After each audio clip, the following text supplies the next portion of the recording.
uses those. And that would start it out. And then you start looking at who can service those different industries. Would it be a linen company for your restaurants, wholesale beer distributors, floor cleaning?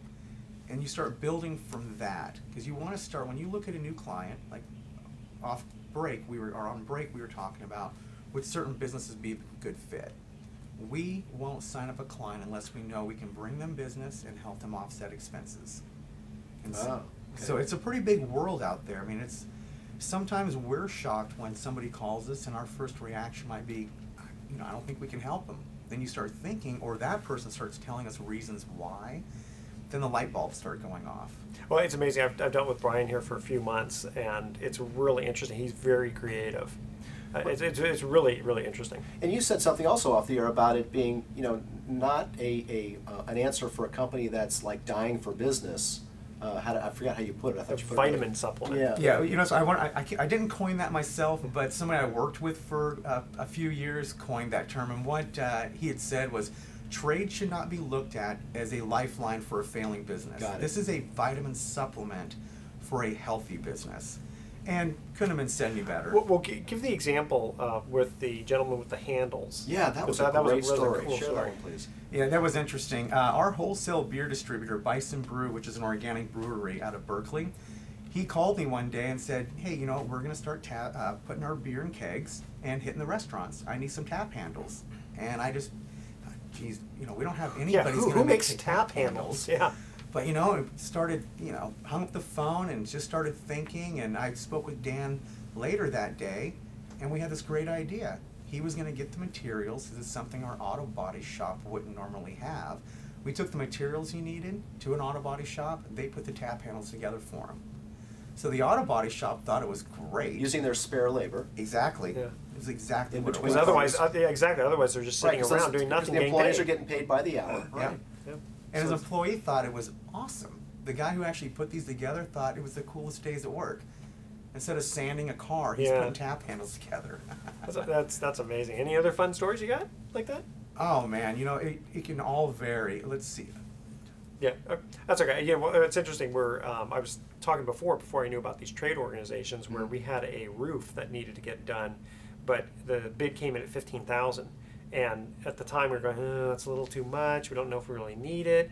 And so we just did nothing. A week later, the guy calls us back and says, listen, here's the deal. I'm in between jobs, and I don't want to let my laborers go, or else I won't be able to get them back.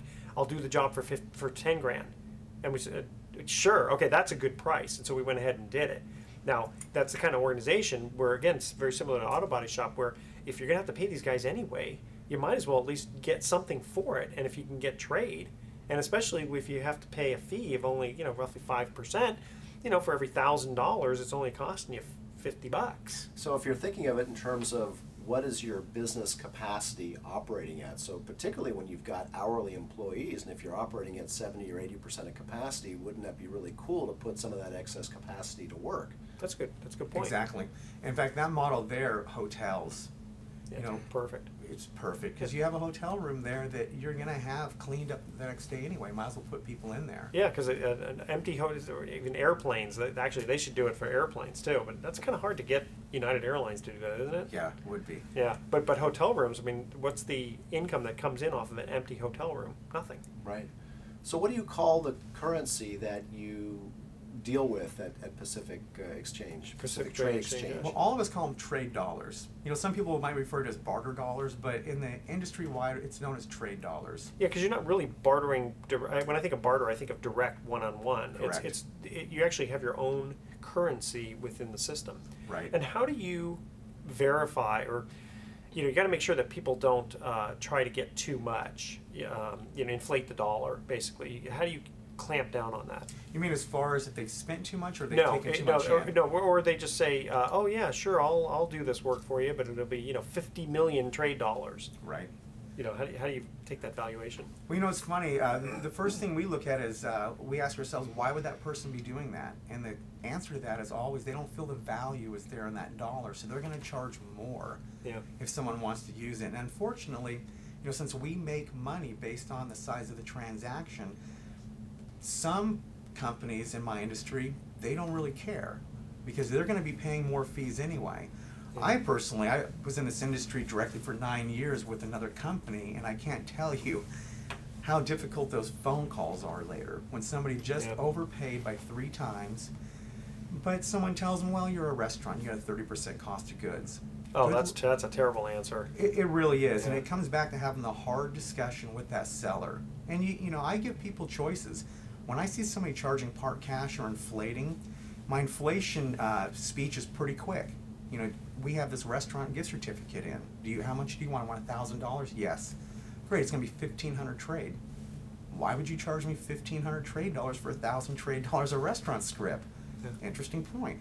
And you know, it becomes a working relationship. It becomes a really good working relationship between you and the buyer and the seller.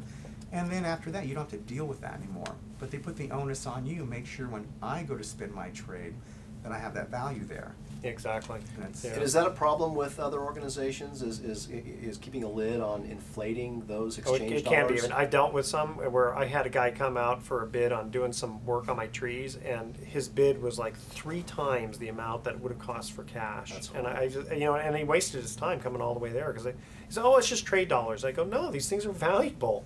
Okay. All right, guys, we have to sign off today. How do we get a hold How do we, of Brian? How do people get a hold of you? Oh, very simple. Just go to packtrade.org. Okay, we're definitely going to have you back on the show. On a personal note, I'm going to be playing Judas, the bad guy, at Valley Baptist Church on San Rafael at 6 p.m. on April 1st. Yes, come watch your favorite host of Be the Bad Guy. And it's called The Living Last Supper, where we look just like the Da Vinci painting. And thoughts for the day. If you have a headache, do what it says on the aspirin bottle. Take 2 and keep away from children. And I saw a sign that said, "Seeing eye dogs only." Who's supposed to read this? The dog? Okay, tune in next week to The Best of Investing. We're going to be giving away 9 more free vacations for answering trivia questions. Thanks, Pacific Trade Exchange, for sponsoring the show. And audience, thanks for listening. On behalf of our team, I'm Edward Brown, wishing you the best of investing. So long.